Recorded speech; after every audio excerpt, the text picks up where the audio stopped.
So the question I often get is, what's the ideal size? And if you look at the theoretical studies, some studies in the past years have said school district, minimum size of an urban school district, depending on where it is, which state you are in, what's the geographic topography of the school, how difficult it is for the students to commute to the school, is roughly about 500 to 650. Ballpark number changes and thin. But what's the calculation behind that 500 to 650? It's very difficult to fiscally sustain because there are permanent costs in half an hour. Okay? We don't have to do that cash exchange, but there are students that are entering the IDs and stuff. Go and visit a high school during lunchtime. Go to their cafeteria. Stand about 10 or 12 feet away and see how it processes. They have to ensure that the students are taking 3 of the 5 meals, components, regular meal components, because otherwise it doesn't count as a full meal. We don't get reimbursement. So when they are serving, they are observing, they are making sure students are taking what they are supposed to take. So hats off, I cannot do that, but there are people, there are folks that are doing this day in and day out. So those are some of the highlights on the program. Have you seen any ad by Morgan and Morgan, the law firm that says, does size matter? Okay. Oh, the Morgan. Morgan and Morgan. If you are watching TV, news, this lawyer firm, legal firm, splashes all over the time, commercial, does size matter? So, in education, does size matter? It has been a debate for the last 50 years. What's the ideal size of an elementary school? What's the ideal size of a middle school? What's the size of a high school? And the reason being that at some point of time, if you do the financial economic calculation, there is a fine threshold point where a school over or under a certain threshold becomes very difficult to fiscally sustain because there are permanent costs, there are fixed costs associated with the site, facilities.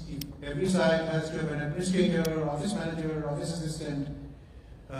There has to be utilities, HVAC, maintenance, and those kind of stuff. So at some point of time, your school gets smaller and smaller. That's why you are seeing with this declining enrollment, school districts all over California, they are called reconfiguring or closing school. It's a very emotionally disturbing decision. One of the toughest decisions that the board has to make, because you are closing a neighborhood school. What do you want to do with the school? Even if you don't want to serve the school, just keep the school. That's a difficult decision. But you have to do it for the program because you don't want a kid to be in a combo classes 3 consecutive years. So we have elementary schools, right? We have 17 elementary schools arranged in order of enrollment. The top one is the smallest school, 280. This is data as of today, or as of this year. And the largest elementary school is 650. And you see the spectrum of the size, the enrollment of our school. So the question I often get is, what's the ideal size? And if you look at the theoretical studies, some studies in the past years have said school district, minimum size of an urban school district, depending on where it is, which state you are in, what's the geographic topography of the school, how difficult it is for the students to commute to the school, is roughly about 500 to 650. Ballpark number changes and thin. But what's the calculation behind that 500 to 650? So let's look at the school size. This is a hypothetical example. It's not a real number example of our school district. This is a hypothetical because when we get the money, school district, we receive the funding for 15,480 students. They don't tell us that this is the money for school A, this is the money for school B, this is the money for school C, this is the money for high school. They give us the funding for 15,480 students. As a school district, you receive the money for the entire enrolled student. As board, we have to decide how to allocate that money. So I have an example. The first column is 200 students. One student picture represents 100 students. The second column represents 300 students. The third column represents 500 students. Everyone with me so far?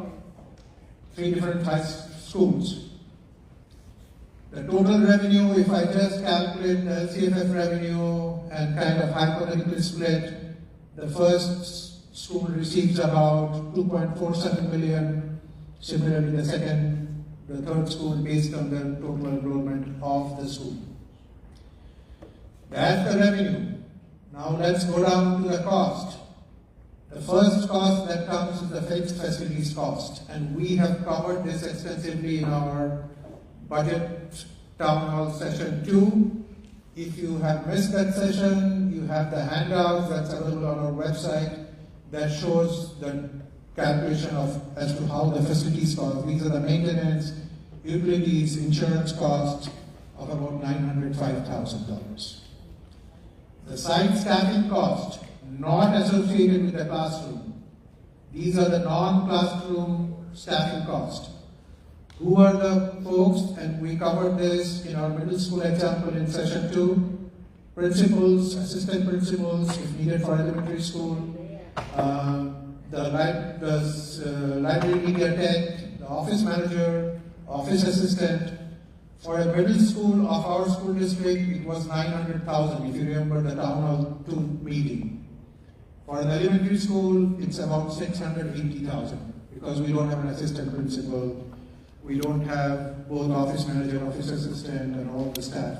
These include the custodians also that are associated. Now we go to the direct staffing cost associated with the students. And that's why it's varying on the 3 classrooms. The first column, we have about 11 teachers based on 200 students, including 1 SPED teacher. So 10 teachers, 1 special education teacher. By the way, they get the same compensation. It's about $1,320,000, and then it correspondingly changed based on the student population for the staffing.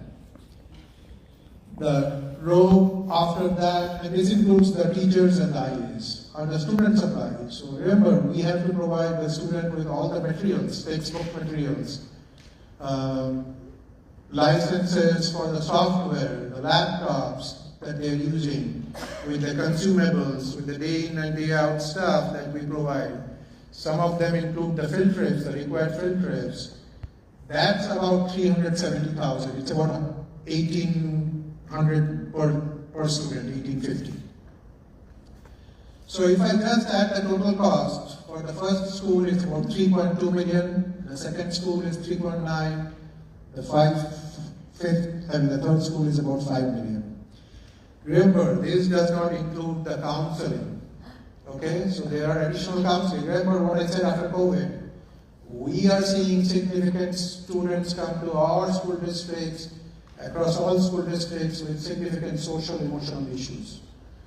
So we have a centralized district office that we provide the counselors for elementary schools. We distribute, it's 2 counselors or 1 counselor per 2 elementary schools, if I'm right.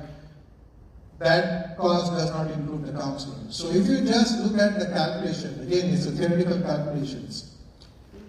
The schools with 200 students or 300 students are not breaking even. Okay? So what we have to do, we have to still sustain the school. So we have to get the money somewhere and support the schools with 200 and 300 students. This is a challenge not only to Hacienda La Puente, across the state. So you are seeing a lot of school districts, as I said, is consolidated. So something to think about how we address this. And it's a difficult decision. Closing a neighborhood school, I can see this is the most emotionally painful decision the board is going to have to make. There are different conditions different circumstances in each school district. Sometimes things are not run by numbers because behind every number is a student, is a staff. Okay? So that's the example of does a school size matter and what it is.